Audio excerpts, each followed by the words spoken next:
Permaneçam em pé, irmãos, para lermos Atos capítulo 6, versos 1 a 7. Como divulgado no início deste mês, estamos, ao máximo possível, reservando os domingos pela manhã para tratar das raízes, os fundamentos da nossa fé.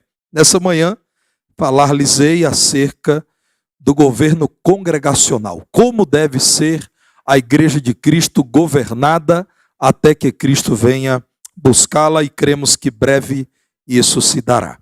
Atos, capítulo 6, versos 1 a 7, diz-nos assim a Escritura Sagrada. Ora, naqueles dias, multiplicando-se o número dos discípulos, houve murmuração dos helenistas contra os hebreus, porque as viúvas deles estavam sendo esquecidas na distribuição diária. Então, os 12 convocaram a comunidade dos discípulos e disseram: não é razoável que nós abandonemos a palavra de Deus para servir às mesas. Mas, irmãos, escolhei dentre vós 7 homens de boa reputação, cheios do Espírito e de sabedoria, aos quais encarregaremos deste serviço. E quanto a nós, nos consagraremos à oração e ao ministério da palavra.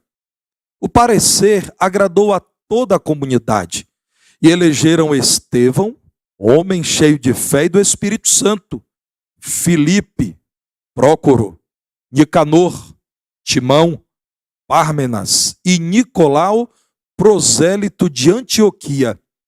Apresentaram-nos perante os apóstolos, e estes, orando, lhes impuseram as mãos.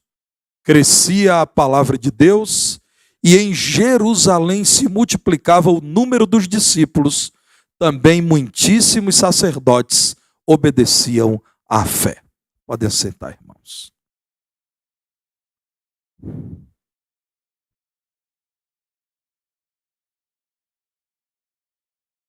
Existem diferentes modelos de governo eclesiástico.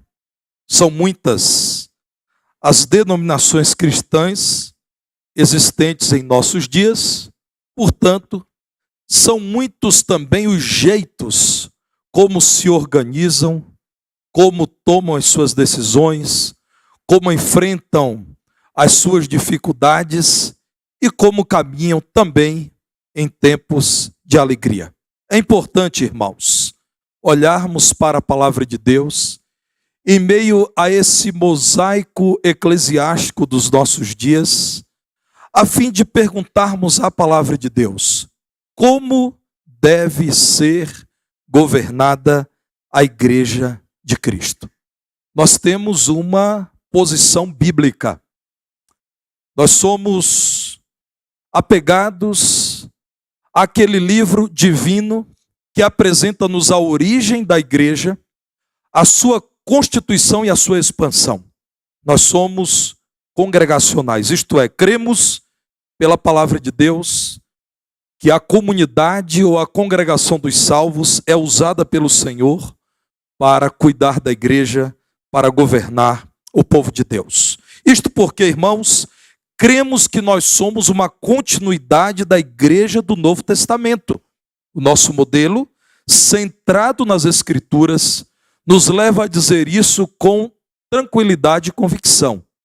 Nós cremos verdadeiramente que não somos um arranjo contemporâneo.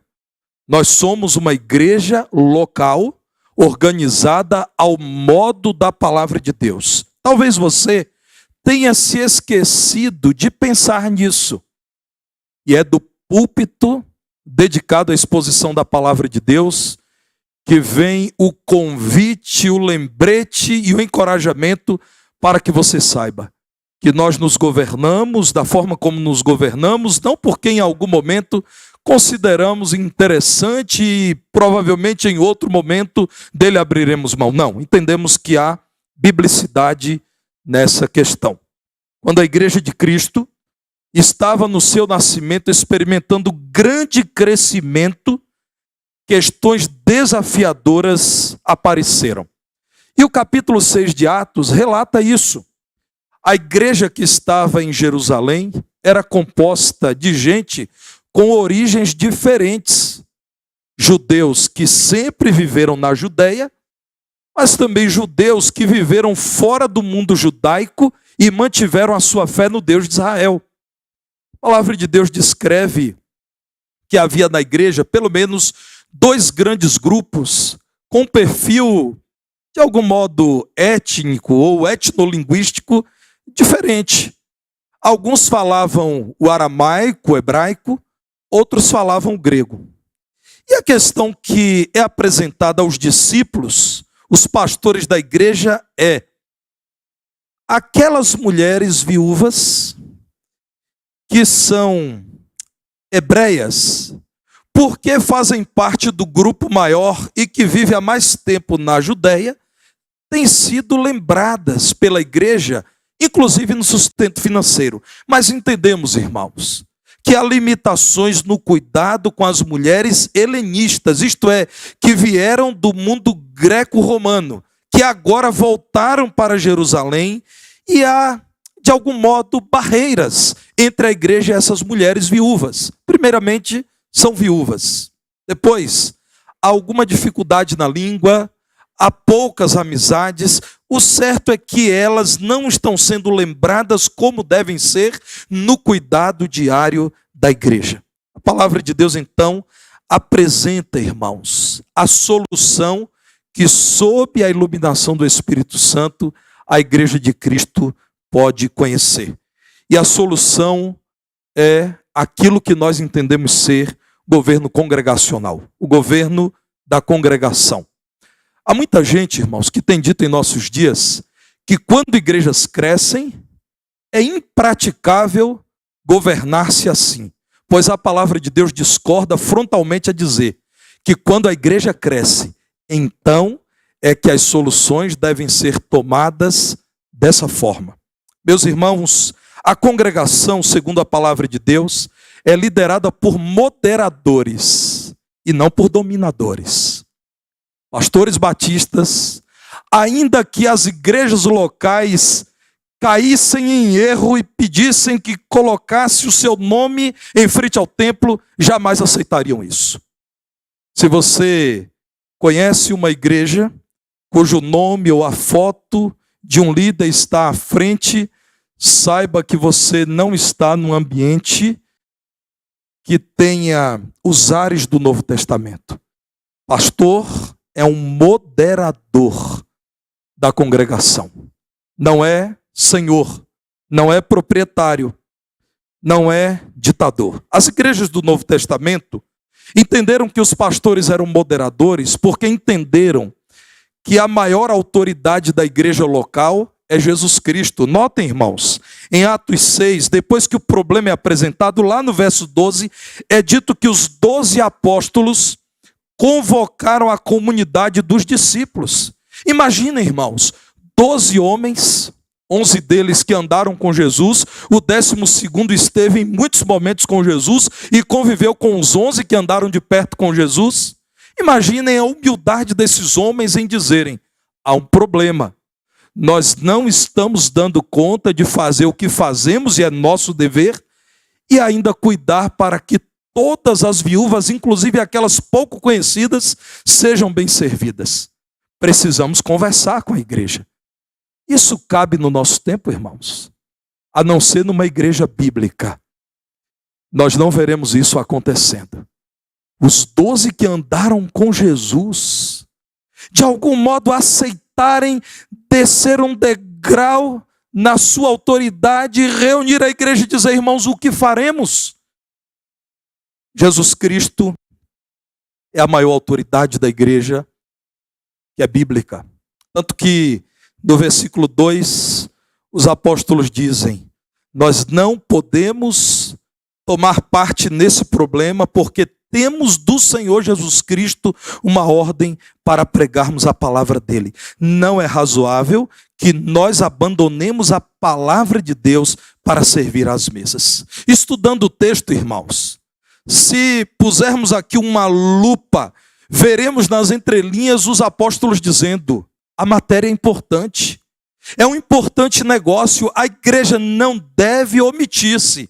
Mas, irmãos, esse importante negócio não deve nos impedir de cumprir a ordem do Senhor Jesus que nos foi dada, que é pregar a palavra de Deus.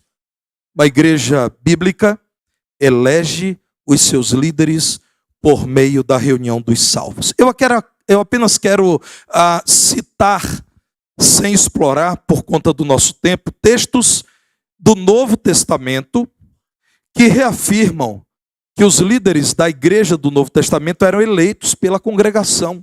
Vejam Atos capítulo 14, o que nos diz o verso 23. Diz assim: promovendo-lhes em cada igreja a eleição de presbíteros, isto é, pastores, depois de orar com jejuns, os encomendaram ao Senhor em quem haviam crido. Notem o que o texto bíblico diz. Em cada igreja eles eram eleitos, reconhecidos pela igreja. Vejam 2 Coríntios, no capítulo 8, verso 19, quando Deus usa Paulo para dizer acerca de Tito: e não só isto, mas foi também eleito pelas igrejas para ser nosso companheiro no desempenho desta graça ministrada por nós, para a glória do próprio Senhor e para mostrar a nossa boa vontade. A congregação é liderada por moderadores que a própria congregação escolhe. Talvez a essa medida surja a dúvida de quem é mais novo na fé. E depois de eleitos, em surgindo dificuldades, o que faremos? Lá no verso 5, a palavra de Deus diz que foram eleitos homens que atendiam um elevado critério de vida espiritual. Irmãos, a primeira garantia que temos, que aqueles que foram eleitos agirão no temor do Senhor e respeitando a sua igreja, é que a igreja busca eleger homens cheios de fé e do Espírito Santo. O parecer quanto àqueles que foram eleitos para servirem às viúvas agradou a todos, porque eles eram homens de alto grau de compromisso com Cristo, cheios de fé e do Espírito Santo. Nós, em nossos dias, irmãos, entendemos que esse é o governo bíblico. A congregação é liderada por quem ela mesma escolheu. Esta igreja, ao longo de toda a sua história, tem nas congregações ou nas assembleias realizadas pela igreja a oportunidade de eleger os seus pastores. A partir daí, irmãos, esses pastores que moderam, que auxiliam, que servem, que ajudam a igreja no seu governo diário, devem ser fiéis primeiramente à Bíblia. Por que são chamados de moderadores? Porque não é aceitável que um pastor, em algum momento, ainda que dizendo ter recebido uma revelação de Deus, queira modificar a ordem e a doutrina de uma igreja local. Uma vez eleito, ele deve reconhecer que a maior autoridade da igreja é Cristo, não é ele. E a autoridade de Cristo se vê na palavra de Cristo, que deve ser obedecida. A igreja é livre para tomar decisões que não contrariem a palavra de Deus. De modo prático, há 2 documentos que devem ser valorizados. Um é a Declaração Doutrinária da Convenção Batista Brasileira. Encorajo você a conhecer esse documento e lá no seu buscador na internet você pode digitar Declaração Doutrinária Batista e você verá um documento de altíssimo valor. Declarações simples acompanhadas de muitas citações da palavra de Deus que fundamentam a nossa visão de mundo e a nossa fé. Pastor, o moderador, deve levar em conta, primeiramente, a autoridade da palavra de Deus, que é inquestionável. Em segundo lugar, a declaração doutrinária, que é uma interpretação à luz da pessoa de Cristo e da sua obra. A Bíblia lida a partir do centro da Bíblia, que é Jesus. Em terceiro lugar, o estatuto. E por que o estatuto da igreja deve ser valorizado pelo pastor da igreja? Porque o estatuto é a resposta daquilo que a igreja deseja que aconteça, especialmente no intervalo entre as assembleias. O estatuto de uma igreja local é o documento que a igreja local aprovou, dizendo: pastor, fique tranquilo, havendo dúvidas no dia a dia da administração, nós queremos deixar contigo um documento que declara o que nós pensamos, o que nós entendemos que é importante. As igrejas do Novo Testamento não possuíam líderes plenipotenciários. E jamais, irmãos, encontraremos na palavra de Deus uma espécie de dinastia eclesiástica. O pai, depois que envelhece, garante a continuidade do seu poder na igreja, deixando o filho em seu lugar. Quão tristes têm sido esses eventos. Algumas igrejas que têm morrido porque líderes se assenhorearam da igreja, forjaram no filho do líder da igreja, sem chamado inclusive pastoral, a ideia de que ele seria um sucessor. Quão triste tem sido essa prática dos nossos dias. Nas igrejas do Novo Testamento não existiam líderes plenipotenciários. Aliás, o maior plantador e o grande pastor de igrejas sequer casou e tinha filhos, o apóstolo Paulo. Olhem para Atos capítulo 2, os 12 chamam a igreja e perguntam: o que a igreja pensa disso? Meus irmãos, não se trata de omissão, estamos falando de homens dirigidos por Deus que revolucionaram o mundo com a pregação do evangelho. Trata-se de temor a Deus. Eles criam que não deveria fazer parte da igreja alguém que não fosse genuinamente convertido a Jesus Cristo. Os critérios deles eram elevados. Então eles criam que verdadeiros convertidos estavam verdadeiramente preparados para que pelo Espírito Santo que os dirigia, pudessem tomar todas as decisões acerca da vida da igreja. Todas as decisões. Talvez, irmãos, fazendo a nossa autocrítica, e eu me incluo nisso, tenhamos rebaixado os critérios para receber alguém como membro das nossas igrejas. E então começamos a temer as assembleias. Quando lidamos com um público absolutamente convertido a Jesus Cristo, é um prazer realizar uma assembleia de homens e mulheres dirigidos pelo Espírito Santo. Não há no Novo Testamento alguém que tenha todos os poderes na igreja. Verso 4, os apóstolos dizem: irmãos, elejam homens cheios do Espírito Santo e de fé para cuidarem da assistência às viúvas, mulheres empobrecidas, mulheres desassistidas, e nós nos consagraremos à oração e ao ministério da palavra. Como a palavra de Deus nos ensina, irmãos. Pastores estão constantemente envolvidos com reuniões para o planejamento da vida da igreja. Por exemplo, cada ato do culto desta manhã foi cuidadosamente planejado e revisado ao longo da semana. Por que fazemos isso? Porque cremos que o culto ao Deus Santo deve ser um culto santo também. Devemos comparar com as Escrituras aquilo que selecionamos para os atos do culto. Aliás, se você estiver aqui nas dependências desta igreja na sexta-feira, você verá que no início da tarde esse boletim já está pronto. Pastores estão envolvidos com o atendimento aos irmãos ao longo de toda a semana. Nas visitas, inclusive em hospitais, preparando sermões, boletins, estudos, participando de cultos. Não é possível, irmãos, que um pastor esteja em todas as visitas. Pequenos grupos, grupos de visitação, líderes, professores de escola bíblica, pastores auxiliares estão visitando. Não é possível, ainda que o pastor titular queira, participar de todas as programações da igreja. Meus irmãos, se fosse possível me clonar, eu iria em todas as programações, porque eu gosto disso. Mas parece que essa clonagem ainda não saiu, não é, irmãos? Me parece que ficou ainda no domínio do cinema.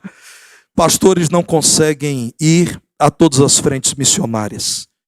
E graças a Deus, irmãos, porque de algum modo estamos dizendo, não existe um homem que faça o papel de Cristo Jesus, que é a maior autoridade da igreja. Ele está presente em todas as reuniões de filhos dele, em todas as famílias de crentes, em todas as programações da igreja dele.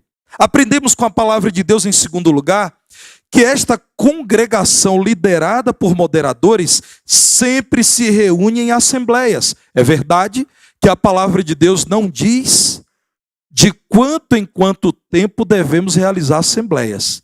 Diz que, havendo necessidade, a igreja deve se reunir. Há igrejas batistas que entenderam que não tem conteúdo vasto para realizar uma assembleia mensalmente. Realizam a cada 2 meses. É o caso desta igreja. Há igrejas que realizam a cada 3 meses. A igreja de onde vim realiza reuniões, assembleias trimestrais com datas divulgadas em calendário todo ano. Há igrejas que se reúnem semestralmente, mas é necessário que se reúnam constantemente. E assim devemos continuar fazendo, porque as igrejas verdadeiramente cristãs são, como eu disse, compostas exclusivamente de convertidos a Cristo. Os 12 convocaram a comunidade dos discípulos porque queriam saber o que Deus tem dito a vocês. Vocês que foram chamados do pecado para a santidade, das trevas para a luz. O que vocês têm a dizer da parte de Deus? Não havia, irmãos, na igreja do Novo Testamento, pedobatismo, isto é, batismo de recém-nascidos. Nós não encontraremos um único exemplo em todo o Novo Testamento de um recém-nascido sendo batizado. Não encontraremos também no Novo Testamento aquilo que é chamado de aspersão. Nós encontraremos sempre batismo de quem sabia porque estava sendo batizado e em quem cria, e sempre sendo mergulhados. Aliás, foi transliterada a palavra da língua grega para a língua portuguesa. Mas se for traduzida, veremos que batismo é sempre sinônimo de mergulho. Então, as igrejas se reuniam em assembleias porque todos eram crentes. Ouviram a palavra, creram, com absoluta consciência submeteram-se ao batismo e então tornaram-se membros da igreja local. Podiam agora participar do governo. As igrejas, inclusive, eram autônomas. Cada igreja local, reunindo a multidão dos fiéis daquela igreja local, tomava as suas decisões. Se não vejamos, meus irmãos, além de Atos capítulo 6, Atos, ou melhor, 2 Coríntios capítulo 8, versos 1 a 5. Vejam se não estamos falando aqui de governo da congregação. Também, irmãos, vos fazemos conhecer a graça de Deus concedida às igrejas da Macedônia. Não é sutil a declaração do verso 1. Nada há na palavra de Deus por acaso. Voltando ao versículo 1, irmãos, não existia a igreja de Cristo na Macedônia. Existiam as igrejas locais. Aliás, irmãos, eu entendo quando os irmãos falam, mas estamos no momento de aprendizado. Não existe, nunca existiu a Igreja Batista Brasileira. Existem as igrejas batistas brasileiras. Nós não cremos, irmãos, na existência de uma organização hierarquizada e unificada. Nós cremos na autonomia de comunidades locais que cooperam entre si, com laços de fraternidade, com laços de amizade, de respeito mútuo. Então, não é correto, segundo a palavra de Deus, dizer que existe a igreja evangélica. Existem as igrejas locais. E essas igrejas locais todas são, cada uma em seu lugar, expressão da igreja universal, a igreja de Cristo em todas as épocas e lugares.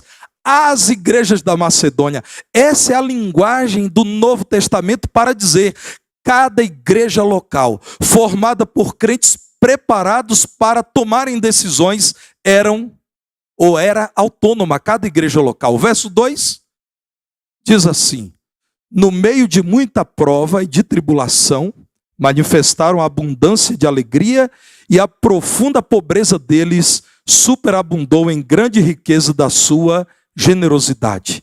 Diz o apóstolo Paulo, porque eles, testemunho eu, na medida de suas posses, e mesmo acima delas se mostraram voluntários. O princípio da cooperação voluntária aí está, pedindo-nos com muitos rogos, a graça de participarem da assistência aos santos, a graça de enviarem recursos para os santos. Não é assim que fazemos, irmãos? Não nos é cobrado um imposto da nossa denominação. É feito um pedido amoroso e nós respondemos com muito amor, mandando o máximo que podemos. E não somente fizeram como nós esperávamos, mas também deram-se a si mesmos primeiro ao Senhor, depois a nós pela vontade de Deus. As igrejas do Novo Testamento responsabilizavam-se soberanamente por sua causa. Pergunto aos irmãos, a quem a igreja de Jerusalém consultou para tomar a decisão de eleger esses que reconhecemos como os primeiros diáconos da história da igreja? Os crentes, membros da igreja, reunidos em assembleia, tomaram a decisão. Decisão tomada foi posta em prática. Lá no verso 3 é dito: escolhei dentre vós 7 homens de boa reputação, cheios do espírito e de sabedoria, aos quais encarregaremos deste serviço. Não há por que temer o congregacionalismo, irmãos, o governo da congregação, desde que a igreja seja criteriosa em receber membros. Porque os critérios desses membros serão elevados. Nós não tomaremos decisões superficiais. Vamos escolher gente de boa reputação, gente que todo mundo conhece e vive como crente. Homens cheios do Espírito Santo é gente que vive na dependência de Deus. Homens que são conhecidos pela sabedoria, e encarregaremos deste serviço. Primeira pessoa do plural. Nós, a igreja, encarregaremos estes homens deste serviço. As igrejas do Novo Testamento, meus irmãos, responsabilizavam-se pela administração dos dízimos e enviavam socorros a obreiros e a igrejas. Responsabilizavam-se pelos batismos, batizavam aqueles que criam em nome do Senhor. O texto bíblico ainda nos diz que a congregação, liderada por moderadores e que se reúne em assembleias, decide por meio do voto. A congregação decide de tal modo que a vontade de cada membro seja conhecida com clareza. Não havia, irmãos, um poder eclesiástico superior. Nós, batistas, não cremos que esta igreja local deva consultar uma outra organização depois que toma as suas decisões. Não. Meus irmãos, já falamos aqui dos critérios.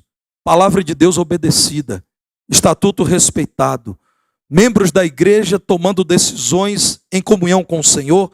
É hora de seguir em frente. Aliás, nós vemos isso na linda história do povo batista. Não existia convenção batista brasileira quando igrejas locais tomaram a decisão de formar a Convenção Batista Brasileira. Lá na minha terra, em 1907, na Baixa dos Sapateiros, no templo da então Primeira Igreja Batista da Bahia. Ela foi organizada com esse nome. Igrejas locais disseram: nós cremos na mesma ordem, professamos a mesma fé.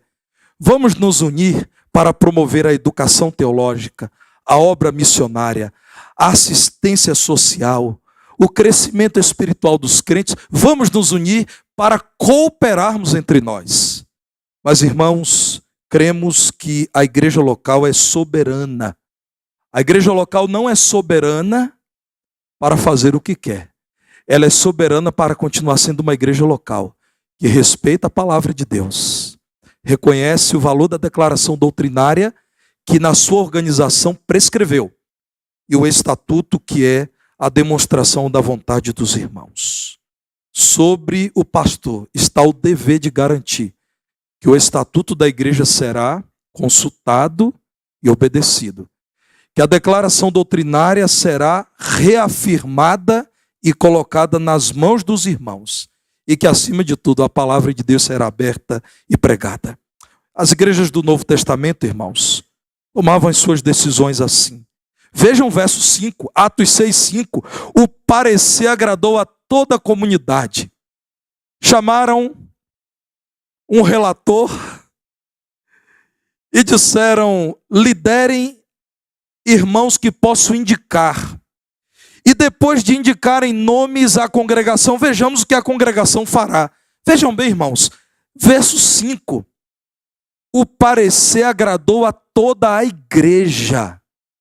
E só no verso 6 é dito que então esses nomes foram apresentados aos apóstolos. A igreja volta para os apóstolos e diz assim: irmãos, nós estudamos a matéria e oramos por isso. Nós temos 7 homens que consideramos atendem todos os elevados critérios para este serviço. E então a igreja diz aos apóstolos: imponham as mãos e vamos orar. E a paz que há na igreja, relatada no verso 7, irmãos, nos deixa muito animados com esse governo da congregação. Crescia a palavra de Deus, e em Jerusalém se multiplicava o número dos discípulos. Também muitíssimos sacerdotes obedeciam à fé. O que eu conheço de igreja é que quando uma igreja abre mão dos critérios de sucesso deste mundo e olha para a palavra de Deus e passa a admitir que os seus pastores devem ser respeitados, mas não são eles donos da igreja local. E que a igreja deve se reunir em assembleias cheias de espírito cristão, com gente motivada a servir, decidida a participar das decisões com alegria. Gente que se sente à vontade para votar, para participar. Essas igrejas crescem com paz. Meus irmãos, eu sou muito grato a Deus porque creio nisso de todo o meu coração. Creio de verdade. E ao longo de 21 anos no ministério, eu não lembro. Não sei se minha esposa lembra. A minha memória é boa. Eu não lembro, irmãos, de uma só assembleia em que eu tenha sido desrespeitado. Nunca houve. Às vezes eu fico, Timóteo, pensando em histórias que ouço de assembleias mitológicas. Irmãos, Deus me deu a graça de nunca, pastor Jonai, nunca ter sido desrespeitado em uma assembleia. Eu nunca fui de peixeira para a assembleia, irmão. Nunca fui armado, nem tenho porte de arma. Meus irmãos, eu creio de todo o coração que quando uma igreja descansa nessa certeza, nós somos liderados por pessoas tementes a Deus que querem ouvir a igreja. Irmãos, que coisa triste é manter aquela prática do romanismo de dizer, não, há uma casta ordenada, um clero, e no mais todo mundo é leigo. Ninguém tem mais o que dizer, não pode opinar. Quão triste é isso numa igreja, irmãos? Os irmãos são bem-vindos para orar, para contribuir financeiramente, mas na tomada de decisões não são ouvidos. Isso é triste, irmãos. Olhem para a palavra de Deus. A alegria e o crescimento saudável de uma igreja vem quando os irmãos dizem, lá em nossa igreja, nós escolhemos líderes e os apoiamos e eles nos ouvem. E em nossas dificuldades deixamos os assuntos sobre a mesa e oramos um tempo mais e o Espírito Santo nos fala. E fala ao povo de Deus, irmãos. Que Deus nos ajude a olharmos para a palavra de Deus. Vejam que o Senhor Jesus Cristo nos diz em Mateus, lá no capítulo 18. Jesus está formando a sua igreja, ensinando os seus discípulos. E lá em Mateus, no capítulo 18, no verso 15, ele diz, o seu irmão pecou contra você, vai lá, conversa com ele, exorta. Ele se arrependeu? Tudo resolvido. Não se arrependeu? Chama 2 ou 3 testemunhas. Eu tenho preferido chamar diáconos quando essa necessidade surge. Não ouviu a esses 2 ou 3? Dize-o à igreja. Irmãos, depois da igreja não há mais o que fazer. É Jesus dizendo, a igreja é aquela que representa o seu Senhor neste mundo. Levou para a igreja, se recusou a ouvir a igreja, considera fora da igreja. Considera fora da comunidade dos que creem, gentil e publicano. E ao contrário do que muitos pensamos, não há nesse texto, irmãos, crueldade. Existe tolerância, longo amor. Vai você e ele só. Não deu certo, chama um grupo. Não deu certo, leva a igreja. Mas se essa pessoa diz, eu não quero ouvir a igreja de Jesus, ele está dizendo, eu não quero ouvir Jesus. Nós somos obrigados a respeitar a decisão dele e dizer, siga a sua vida e nós vamos orar, para que o Senhor trabalhe em seu coração e um dia você volte. A autonomia da igreja local. Uma vez decidido pela igreja local, decidido está. As igrejas do Novo Testamento tomavam decisões sim a partir da vontade da maioria, desde que essa vontade reafirmasse o ensino da palavra de Deus. Atos capítulo 6, verso 6, como vimos, apresentaram perante os apóstolos oraram, impuseram as mãos, decisão da igreja tomada, vamos prosseguir no serviço ao Senhor. Meus irmãos, olhem por favor para 2 Coríntios capítulo 2, verso 6. O apóstolo Paulo está tratando de disciplina. Vejam a declaração de 2 Coríntios 2, verso 6. Uma declaração breve, mas contundente. Basta-lhe a punição pela maioria. A igreja formada de crentes. Então não dá para dizer que foi perseguição de uma família. Não dá para dizer que é porque o pastor não teve boa vontade. A igreja reunida, em sua maioria decidiu, está resolvida a questão. As igrejas do Novo Testamento, portanto, tomavam decisões por meio do voto, inclusive quando o assunto era a cooperação com outra igreja local. Olhem para o Concílio de Jerusalém para decidir a questão do lugar do judaísmo na igreja de Cristo. E essa separação é feita com grande clareza. Atos capítulo 15, vejam primeiramente o verso 22. Pareceu bem aos apóstolos e aos presbíteros, com toda a igreja, tendo elegido homens dentre eles, enviá-los juntamente com Paulo e Barnabé a Antioquia. Foram Judas, chamado Barsabás, e Silas, homens notáveis entre os irmãos. Pareceu bem aos líderes, mas com toda a igreja. Houve um encontro da vontade dos apóstolos e pastores, apóstolos aqui como os pioneiros, aqueles que eram enviados para dar início a igrejas, e os pastores, os apacentadores de igreja local, com toda a igreja, decidiram, vamos eleger e enviar essas pessoas para o campo em que são necessários. Agora vejam Atos 15, verso 30. Os que foram enviados desceram logo para Antioquia e, tendo reunido a comunidade, entregaram a epístola. Ninguém vai em seu próprio nome, vai em nome de uma igreja local, porque a igreja local, sob a direção do Espírito Santo, que habita todos os membros, é quem toma decisões soberanas. O modelo de governo congregacional foi muito bem sucedido no Novo Testamento. Por que não seria em nossos dias? Eu sei, irmãos, congregacionalismo rima com responsabilidade, com inteireza de caráter. Não havendo integridade, isso aqui nas mãos do homem torna-se perigoso. Mas, irmãos, nós não devemos temer o homem, devemos temer a Deus. Este é o modelo de governo bíblico. Não acreditem que os batistas, contaminados pelos ares da democracia, decidiram ser democráticos. Não. Nós surgimos nos tempos modernos como instituição em meio a uma monarquia crudelíssima e que muito nos perseguiu, na Inglaterra do século XVII.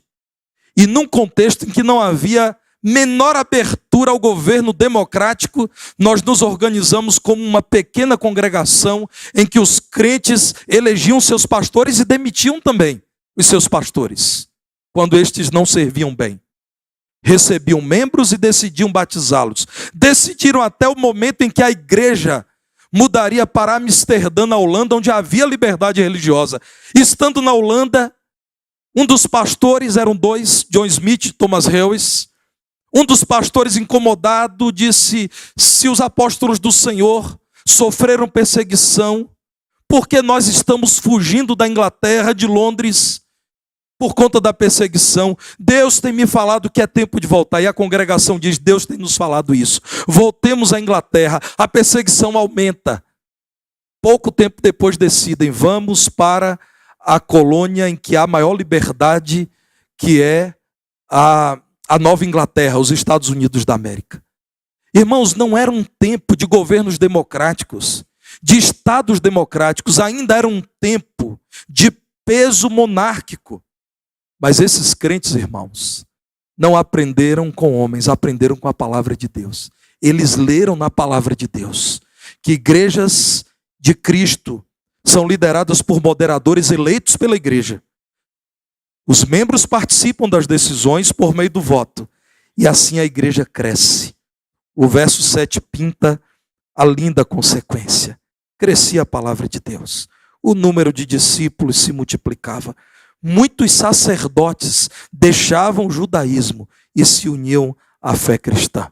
Eu finalizo dizendo aos irmãos que creio de todo o meu coração nisso. Louvo a Deus, porque esta igreja tem obedecido a esses princípios da fé. E encorajo os irmãos a participarem das assembleias. Nunca, irmãos, esperem um tempo de crise que rogamos a Deus não chegue para participarem de uma assembleia.